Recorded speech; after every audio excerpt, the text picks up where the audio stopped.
สบายดีตัวนี้แม่นวิธีการเพิ่มโลโก้และการประทับเนาะเจ้าให้เข้าการตั้งค่าบริษัทแล้วสุดไฟล์เลือกโลโก้ที่เราจะใส่เนาะถ้ามันแจ้งเตือนแนวนี้ขึ้นมาเนาะหมายถึงว่าโลโก้ของเรามีขนาดที่ใหญ่เกินไป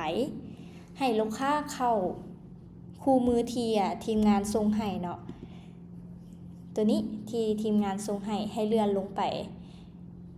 มันจะเขียนว่าลิงก์ตัดรูปตัวนี้เป็นเว็บไซต์ในการตัดรูปเนาะให้มีขนาดที่น้อยลงมาให้เลือกรูปภาพเลือกโลโก้ของเฮาเนาะใส่ขนาด512ถ้าเฮาใส่512อยู่บนนี้เนาะบนนี้มันยังใหญ่อยู่มันยังใหญ่กว่า512เนาะให้ใส่512ตึมโดยตัวนี้มันก็สิยับขนาดลงมาเนาะให้ทั้งสองอันนี้น้อยกว่า512กดปรับขนาดรูปได้เลยแล้วกดดาวน์โหลดรูปให้เฮาเข้าไประบบคืนเนาะสุดไฟล์ที่เฮาดาวน์โหลดเมื่อกี้นี้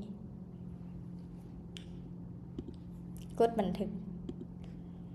โดยตัวนี้มันก็สามารถเข้าได้แล้วต่อไปคันว่าโลโก้ของเฮาถ่ายมาแล้วเฮาอยากลบพื้นหลังของการประทับหรือว่าโลโก้เนาะก็สามารถใช้ลิงก์ตัวนี้ได้เลยลิงก์ที่อยู่ในคู่มือตัวนี้มันลบพื้นหลังบ่ว่าจะเป็นพวกโลโก้การประทับหรือว่าลายเซ็น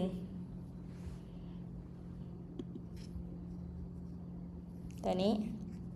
อัปโหลดรูปเข้าไปได้เลยเลือกรูปภาพเนาะยกตัวอย่างเราจะลบโลโก้เนาะ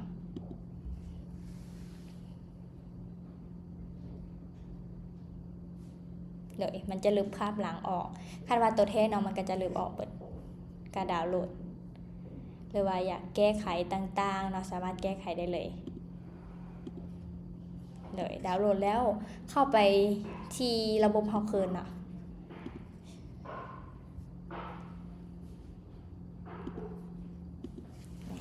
สามารถอัพเข้าแล้วก็กดบันทึกได้เลย